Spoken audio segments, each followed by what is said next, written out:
Hello and welcome to this week's Friendly advice. Yay!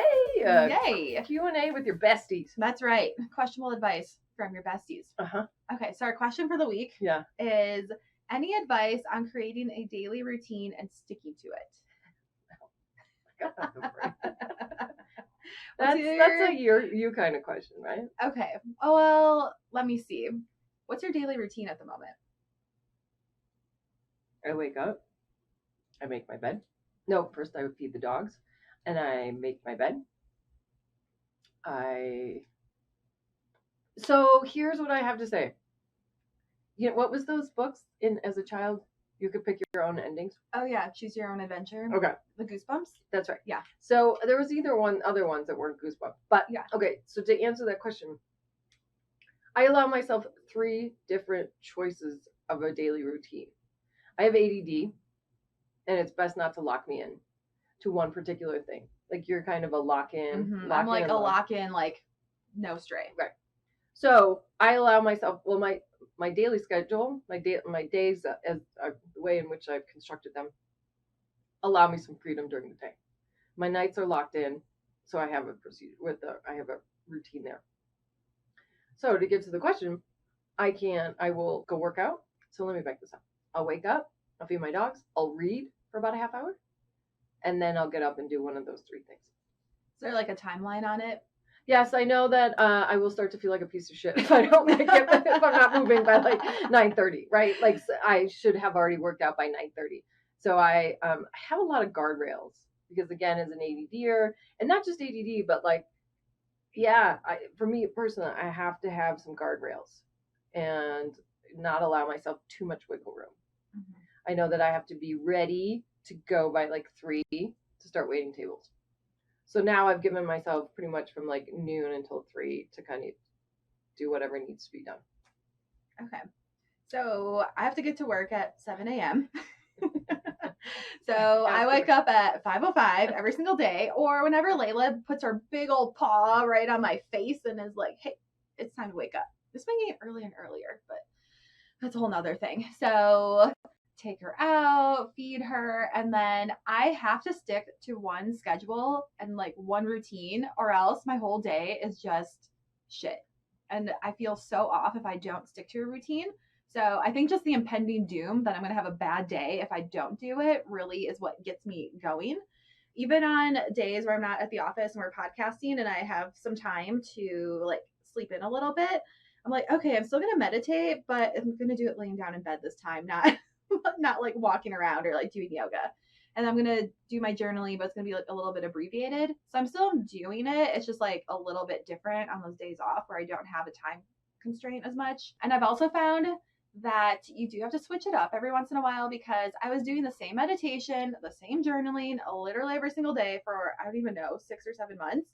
And then I got to the point where it wasn't even working anymore.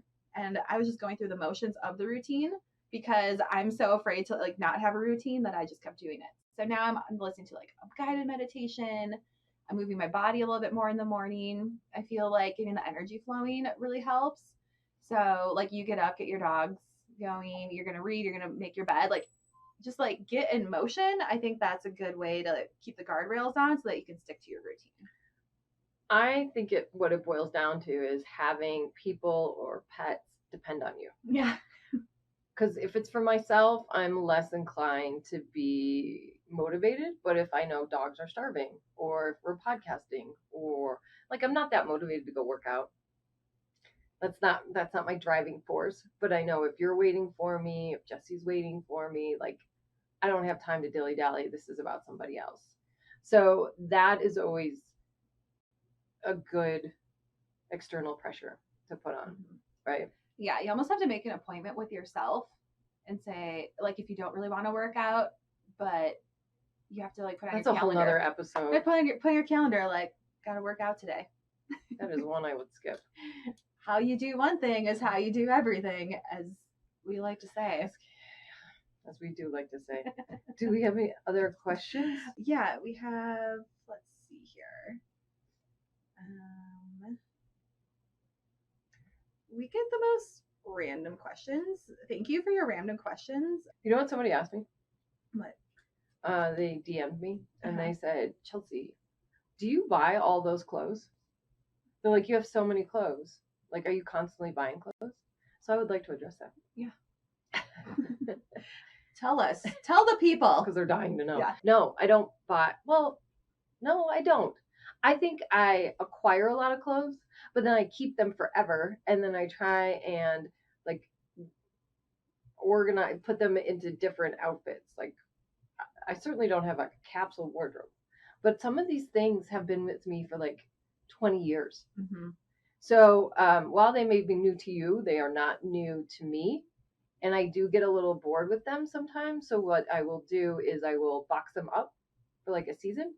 And then I'll find them again like a year later, and I'll be like, "Wow, look at this! I love this. Where's this been?" So, and just not buying. I have to buy things that get me really pumped up, because then I will have an emotional connection with them, and then I will never want to let them go. Or a garment that will serve, has a purpose, like a utilitarian. I will use this because it's very helpful.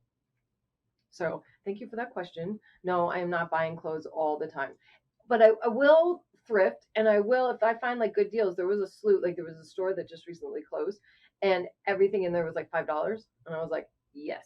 Mm-hmm. And you guys have already seen some of those outfits like on, and you gave me a lot of positive feedback on those. So thanks. So that's my clothes thing. Well, also you style it differently. Yeah. So it just makes it look like you have a lot more clothes. And then the clothes that you don't like, then I end up with my clothes, with your clothes. And then once you see them on me, you're like, wait, no, I like that. Yeah. Now I want to wear it again. That's exactly right. Yeah. And I'm not attached to my clothes at all. Like I could throw them all away and start again. We should have an episode about me and my clothes. Mm-hmm. Because my clothes are like emotional, like scrapbooks, or like they mean, like I know where I got it. I know what day it was, the year, the purpose, like the event. Yeah. They mean a lot. So someday we'll talk about that further. Yeah. Do you think that, like, why are you so emotionally attached to them? Oh, wow. Ready? Yeah. So as a child, when I was like trying to self-soothe, like I would go into my closet and just like reorganize it, and like I coveted my clothes. Right? I was kind of conditioned, like that's just the way I was raised. I think my mom, she equally appreciated clothes, and like you iron them, and it was like almost like they were on a pedestal of sorts, right? Like you took good care of your clothes. You like came home and changed out of your school clothes and stuff like that. You would get new outfits, and they were the most important thing. So, and I wasn't able to. Now this sounds like I'm whining on the yacht, but I didn't necessarily get the clothes I wanted growing up. Like I wanted a pair of Gap jeans, and they were $40, and she was like, "I will never spend $40 on you." Mm-mm.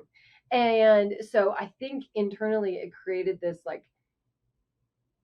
permanent sense of like a longing and wanting, very like all the clothes that I want. And then as I grew up, those tastes evolved to now very expensive clothes. I got that out of I had a period of time where I just couldn't stop consuming it. So now I appreciate higher quality, which usually means a higher price, but I will buy less because because I love them so much and I do know the value of them, then I will still kind of treat them with the respect that they deserve. I don't know. I also was conditioned that like how you look is a sign of respect. So I'll get dressed up. Shout out to our Gail Taryn. Taryn does our hair, and for last week's appointment, I showed up in that cute little like denim painter suit, and she's like, "Why are you so dressed up?" And I was like, "Well, I was raised to like get dressed up as a sign of respect." It's also a sign of self-expression. And there have been times I actually was able to not get fired. I retained a job because I had a cute outfit on. So if that's not a reason to get dressed up, I don't know what is. Plus, I guess people in Colorado think I have a unique style. If I go back to New York, I am basic. Like I'm just like everybody else out there. That's because I'm Colorado style, where it's athleisure all day, every day. Right. Throw on a nice Patagonia if you're going out to dinner. Yeah. Yeah. I did find a Marmont jacket in Glenwood Springs this week for like $40. I was like, "You'll be coming home with me." Yeah. Yeah. I think I just appreciate your style. Other people appreciate your style because it's just like different than like earth tone Colorado. Yeah, like, no, and I guess I don't care. I mean, I cared a lot as a child, and I would get a lot of, like, I wanted to just conform and be like everybody else. And my parents, I always got a lot of hand me downs. I don't even have an older sibling, so I don't know how I was getting hand me downs. I would get the stuff my mom didn't want, or like maybe a cousin. And so it was such, I was so, it leaves such a lasting impression as a child when like, oh, I want that so bad. And then your friends have it, and maybe you'll get it like next season or the season after that, and you won't get the exact one that you want, right? That kind of leaves a lasting impression. But I don't remember what I was going to say. That's why getting dressed is a really important part of your morning routine. Good one. Yeah. All right. This one. She's so smart. Okay, friends. So that was our questionable advice from your besties. Yeah. And there was no advice in there. I mean, maybe a little bit of advice in there. But make sure you submit your questions for next week. So I'll put the question box up on Instagram, or you can always send us an email at sofiredpod@gmail.com if it's a really long form question. So thank you, and we'll see you next time. Thanks. Bye.